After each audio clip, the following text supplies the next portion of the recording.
চলুন আজকে আপনাদের এই শীতের টাটকা ফুলকপি দিয়ে ফুলকপির পরোটা বানিয়ে দেখাবো। তার জন্য প্রথমেই 2 কাপ ময়দা নিয়ে নিয়েছি, তার মধ্যে সামান্য পরিমাণ লবণ, একটু গুঁড়ো করা চিনি দিয়ে মিশিয়ে নেব। তারপর অল্প অল্প করে পানি দিয়ে একটা নরমাল ডো তৈরি করে নিয়েছি। এবার এই ডোটাকে ঢেকে 10 মিনিট রেস্টে রেখে কড়াইয়ের মধ্যে সামান্য সরিষার তেলে অল্প একটু পাঁচফোড়ন আর পেঁয়াজ কুচি হালকা করে ভেজে নিয়েছি। তারপর অল্প একটু আদা রসুন বাটা দিয়েও ভেজে নিয়ে কুচি করে রাখা ফুলকপিগুলো দিয়ে ভালোভাবে ভেজে নিয়েছি।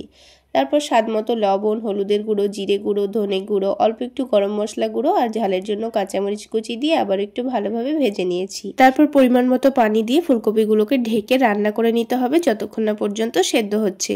সেদ্ধ হয়ে গেলে পানিটা শুকিয়ে নিয়ে সেদ্ধ করা আলু, অল্প একটু চাট মশলা, টমেটো সস আর বেশি পরিমাণে ধনেপাতা কুচি দিয়ে ভালোভাবে মিশিয়ে নামিয়ে নিয়েছি। এবার এটাকে সাইডে রেখে দিয়ে এবার ডোটাকে আবার একটু ভালোভাবে মেখে নেব। এবার এই ডোটা থেকে বড় বড় সাইজের কয়েকটা লেচি কেটে নিয়েছি। তারপর পাতলা করে আর বড় করে রুটি বেলে নিতে হবে। এবার এই রুটির ওপর নিচ করে 4 ভাগ করে কেটে নিয়েছি। এইভাবে কেটে নিয়ে মধ্যখানে ফুলকপির পুরটা দিয়ে মুড়ে নিলে দেখবেন বেলার সময় কিন্তু একটুও পুর ফেটে বাইরে বের হবে না, আর প্রত্যেকটা পরোটাই হবে ফুলকো।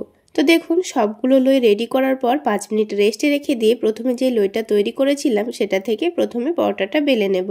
তারপর পরোটাটাকে তুলে নিয়ে হালকা গরম প্যানের মধ্যে প্রথমে উল্টে পাল্টে হালকা করে সেঁকে নিতে হবে। তারপর অল্প করে একটু তেল দিয়ে ভেজে নিলেই দেখবেন আস্তে আস্তে পরোটাটা খুব সুন্দর ফুলে উঠছে। এইভাবে করে সবগুলো পরোটা ভেজে নিয়েছি।